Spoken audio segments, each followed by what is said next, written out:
Milestone school and কলেজে বিমান বিধ্বস্তের ঘটনায় নিহত ও আহতদের পরিবারকে ক্ষতিপূরণ দেওয়া নিয়ে সরকার টালবাহানা করছে।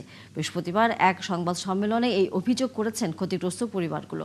তারা বলেন, ক্ষতিপূরণ নিয়ে সরকার এক এক সময় এক এক রকম কথা বলছে। এই ঘটনায় বিচারও দাবি করেন তারা। জানাচ্ছেন মামুন হোসেন। 72 ঘন্টা ময়েশ্চার লক সমৃদ্ধ লিলি বডি ওয়াশ শিয়া বাটারের গুডনেস স্কিন রিপেয়ার করে রাখে সফট ও গ্লোয়িং। মাইলস্টোন ট্র্যাজেডির প্রায় 6 মাস পেরিয়ে গেলেও সঠিক বিচার ও ক্ষতিপূরণ পায়নি আহত ও নিহতের পরিবার। সরকারের পক্ষ থেকে নিহতদের পরিবারকে 1 কোটি ও আহতদের 60 লক্ষ টাকার ক্ষতিপূরণ দেওয়ার কথা থাকলেও এ নিয়ে টালবাহানার অভিযোগ উঠেছে। সংবাদ সম্মেলনে ভুক্তভোগীরা বলেন, যাদের সুরক্ষা দেওয়ার কথা ছিল তারাই হত্যা করছে, আর ক্ষতিপূরণ পেতে পদে পদে হয়রানির অভিযোগও তাদের। একটা আহত বাচ্চাকে কিভাবে ওই 5 লাখ টাকা দেয়, যে আমি যে ফলো আপে নিচ্ছি সেখানেই তো আবার প্রচুর টাকা চলে যাচ্ছে। প্রত্যেকবার ফলো আপে আমি নিজেই গাড়ি করে উবার দিয়ে যাচ্ছি, 3000 টাকা করে আমার আপ ডাউন যাচ্ছে।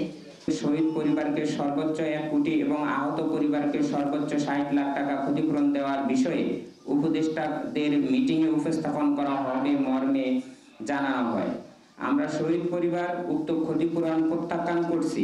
সঠিক বিচার না হওয়া ও সীমাহীন দুর্নীতির কারণে এইসব হত্যাকাণ্ডের দায় রাষ্ট্র এড়াতে পারে না বলেও মন্তব্য তাদের। যারা দায়িত্বে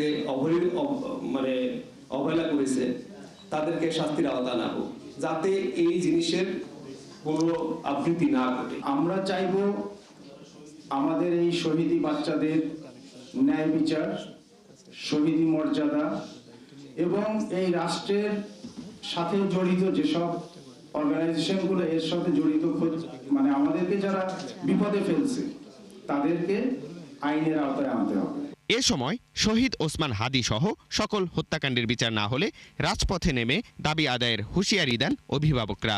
সাগররুনি হত্যার মামলার অদ্যাবধি বিচার আদায় করতে পারেননি, কারণ সে সাধারণ সাংবাদিক ছিল। এই জন্য। মামুন হুসাইন, 71, ঢাকা। কোনো উচ্চ